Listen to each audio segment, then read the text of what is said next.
Road మీద మనం వెళ్తున్నప్పుడు మన వెహికల్కి చిన్న స్క్రాచ్ పడితే వాడిని ఆపి కాలర్ పెట్టి కొట్టడం మనం రోజు చూస్తాం.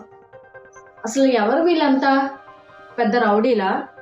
కాదు, ఒక software employees, students and normal citizens. అసలు ఈ చిన్న ఇరిటేషన్కి అంత పెద్ద కోపం ఎందుకు వస్తుంది? సైకాలజికల్లీ ఏం జరుగుతుంది? అండ్ మోస్ట్ ఇంపార్టెంట్లీ, లా ప్రకారం మనకి కోపం వచ్చినప్పుడు ఎవరినైనా కొట్టి నాకు తెలియకుండా జరిగిపోయిందే అని ఎస్కేప్ అవ్వచ్చా? హాయ్ నమస్తే, this is Aishwarya, studying LLB. Welcome back to our channel V square. First psychology చూద్దాం. మన హ్యూమన్ బ్రెయిన్లో ఎమిగ్డాలా అనే ఒక ఎమోషనల్ సెంటర్ ఉంటుంది.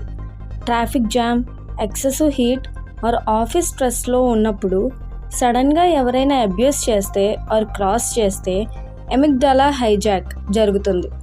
అంటే మన logical brain completely shut down అయిపోయి direct animal survival instinct activate అవుతుంది. We unconsciously perceive our vehicles as our personal territory. ఆ స్పేస్లోకి ఎవరైనా వస్తే మన బ్రెయిన్ థ్రెడ్గా ఫీల్ అయ్యి వైల్డ్గా రియాక్ట్ అవుతుంది. మరి లీగల్ పర్స్పెక్టివ్ ఏంటో చూద్దాం. Criminal Lalo sudden and grave provocation అనే ఒక ఎక్సెప్షన్ ఉంది. బిఎన్ఎస్ భారతీయ న్యాయ సంహిత ప్రకారం సడన్గా ఎవరైనా మిమ్మల్ని ప్రొవోక్ చేస్తే, ఆ కోపంలో మీరు అటాక్ చేస్తే పనిష్మెంట్ కొంచెం తగ్గుతుంది. కానీ వెయిట్, దానికి స్ట్రిక్ట్ రూల్స్ ఉన్నాయి. ప్రొవొకేషన్ సడన్గా ఉండాలి అండ్ మీరుగా వెళ్ళి గొడవ పెట్టుకుంటే ఇది అస్సలు అప్లై అవ్వదు.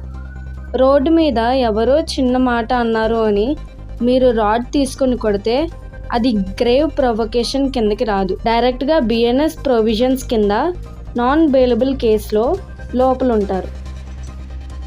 నెక్స్ట్ టైం నుంచి రోడ్డు మీద ఎవరైనా మిమ్మల్ని ప్రొవోక్ చేస్తే టేక్ ఏ డీప్ బ్రెత్. మీ ఎమిగ్డాలాని హైజాక్ అవ్వనివ్వకండి అండ్ లా లిమిట్స్ని దాటనివ్వకండి. ఈ వాల్యుబుల్ ఇన్ఫర్మేషన్ని మీ ఫ్రెండ్స్ అండ్ ఫ్యామిలీకి షేర్ చేయండి అండ్ ఫాలో వి స్క్వేర్.